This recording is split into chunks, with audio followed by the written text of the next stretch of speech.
A graduating 8th grader finds obstacles in her way to receiving a prestigious academic jacket. I discuss this and more on today's episode.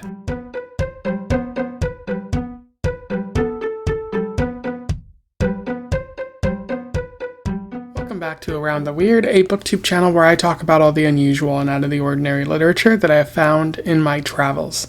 Today it is Short Story Tuesday, so I want to talk about an interesting short story, one that focuses on academic jackets, prestigious jackets. I am referring to The Scholarship Jacket by Marta Salinas, which was published in 1986. For those who don't know, Marta Salinas is a Latina writer who got a degree in creative writing at the University of California, Irvine, and then wrote a number of short stories.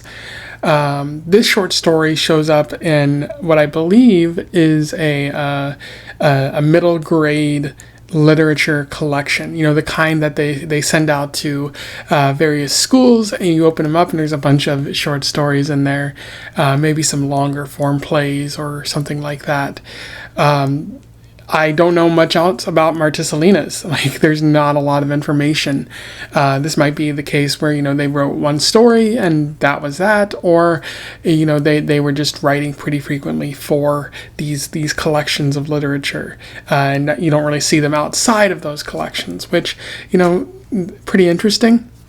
I do have a fascination with these collections that you only find in middle school, because there's a lot of short stories that I read in middle school, high school, or even elementary school that I can't seem to find outside of these books, which, all of these stories are kind of ripe for exploration. What messages are we sending to the young people? What kind of weird short stories are you likely to find in there? That's where I first read Cloudy with a Chance of Meatballs, which was in that collection, and then there's a couple of others that were that's where I first read them as well, including Nathaniel Hawthorne's Dr. Heidegger's Experiment, which I've also talked about on this channel. So a lot worth discussing there. I've frequently gone back and forth on buying those types of books because I managed to find, a collection of them from the 90s, which I think would be really fun to kind of go through. But also it's kind of weird to buy those. So I don't really know, what I would do with that, but maybe down the road, if I'm looking for, more, a more interesting way to kind of talk about short stories on this channel. But yeah, without further ado, let's talk about The Scholarship Jacket. I will do a summary, a little bit of analysis, and we will move on from there. So The Scholarship Jacket focuses on Martha. She is a graduating 8th grader Latina. She came from a family with a lot of children, but her parents couldn't take care of her, so they gave her to her grandmother and grandfather, which happens from time to time in many families. But her grandmother and grandfather, they own land and they're farmers, but they don't have a lot of money to spend. Martha's really good at athletics, but she can't afford to participate as other people do. But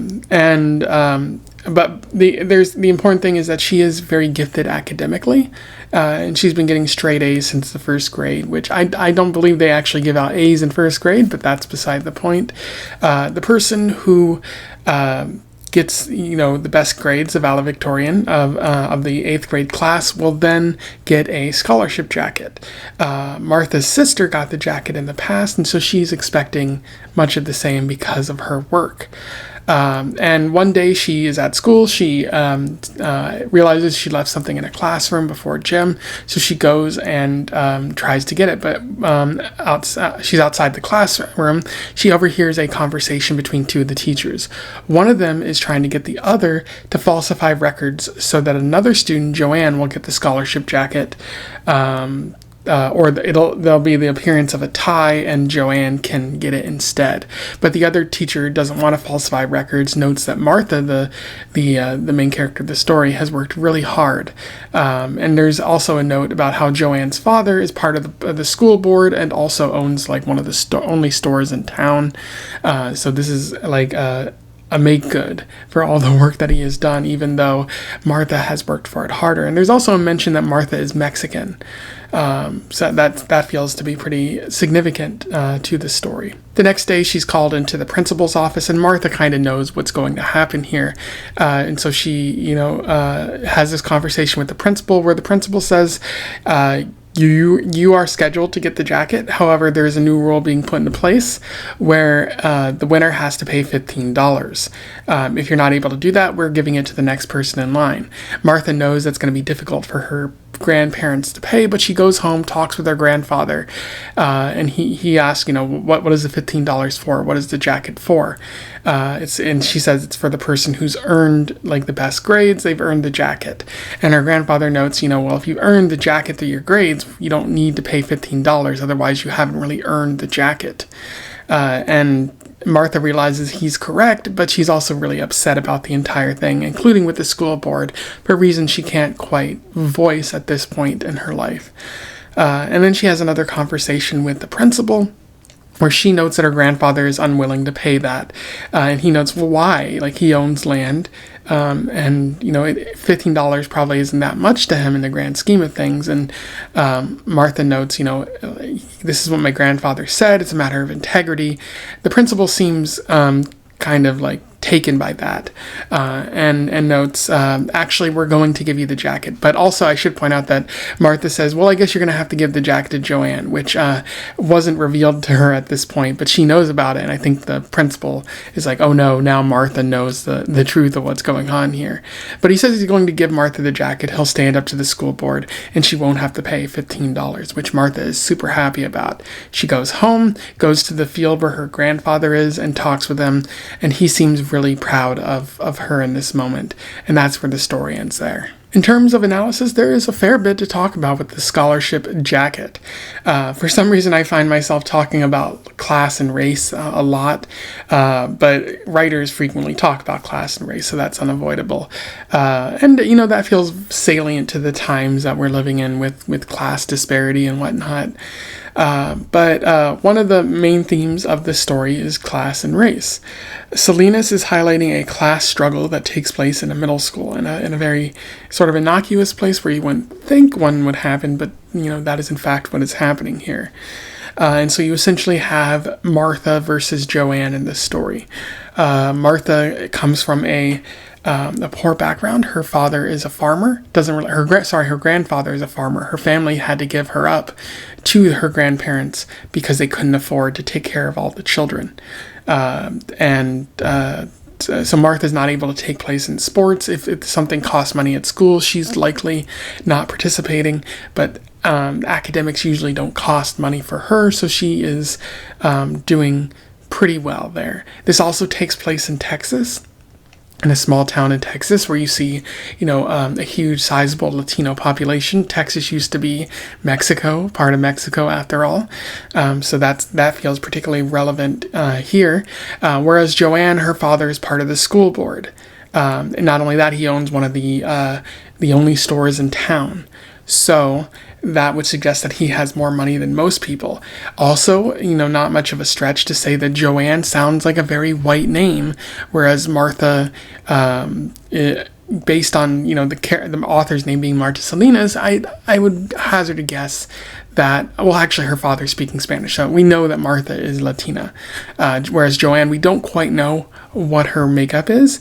Not that it particularly matters, but again, you could argue that it's, like the wealthy white people in town are trying to, buy up, these accolades to make them look good, as has happened many times before historically. So that feels pretty significant. And even if they are, the same race, there's still the class issue that is taking place here. The wealthy people in town are trying to exert their money and power in an effort to lay claim to some accolades, things that they might not rightfully deserve, but can, change the system to make to make work for them there. And it's really important to note that they're unable to falsify records. That was their first plan. Like, they went to this history teacher and were like, falsify records. And the history teacher's like, actually, no. There's a lot going on here, and I refuse to be a part of it. So a tax is put into place, which has happened historically before. You can't, like, you see it with voting in the South. Like, during the Jim Crow times, you couldn't outright prevent people of color from voting. So you instituted a poll tax, which you knew those people couldn't afford. And you also instituted a grandfather clause so that the poor whites who might not have been able to pay the poll tax could still vote. So you change the system because you know it's going to disadvantage the poor individuals, in this case Martha, and without directly, changing anything significantly so as to draw attention to it, which I think is fascinating. And it really shocked me when that happened. When the principal said it, I was like, oh my goodness, this feels a little too real for me. And especially for, youngsters, middle school people, like, this feels very important. Like, maybe they might not fully grasp that and relate it to the historical moments, but that's something that, young people should be aware about in terms of the inequality that exists in the world. Although there is another issue where, like, her grandfather is a farmer, but I highly doubt he's a poor farmer because, like the principal notes, he owns all these acres of land. He might need a lot of that, money to pay for next season of the farm. So he might not have a lot of money to spare, but maybe he does have $15 to spare. But ultimately, it becomes an issue of integrity, which I'll get to in a few moments. And I will say at the end of the story, there is a good resolution where good overcomes the forces of evil or the bad people in the community. That doesn't always happen, and this does feel a little bit unrealistic because of that.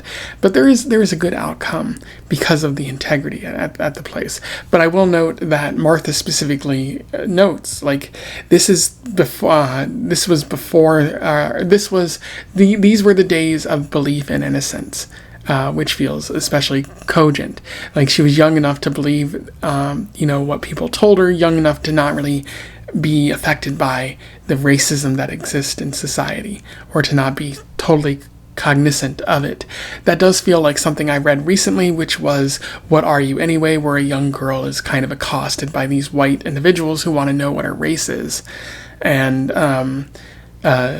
like that girl was, like, just coming into her sort of knowledge of the racism that exists in the world, just like Martha is probably feeling that now. Another important aspect of this story is integrity.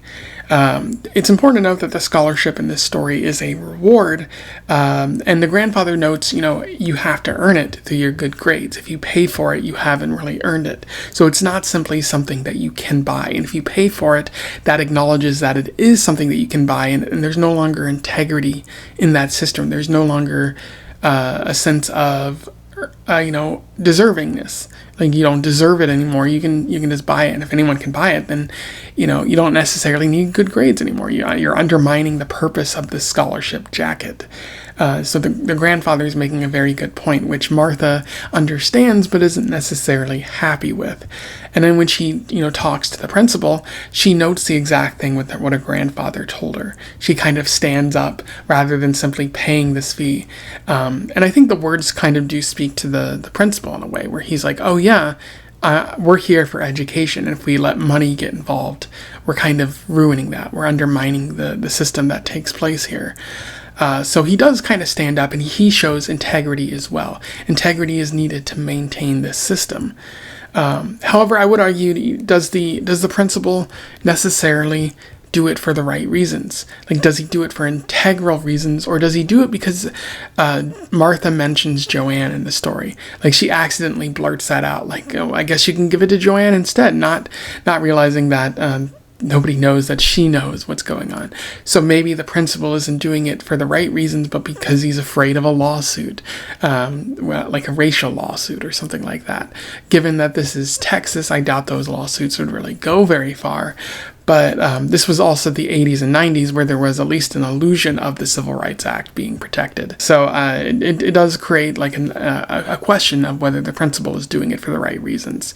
Like, is he doing it because he's trying to be noble, or is he doing it out of guilt? But a lot of people do the right thing out of guilt in the world.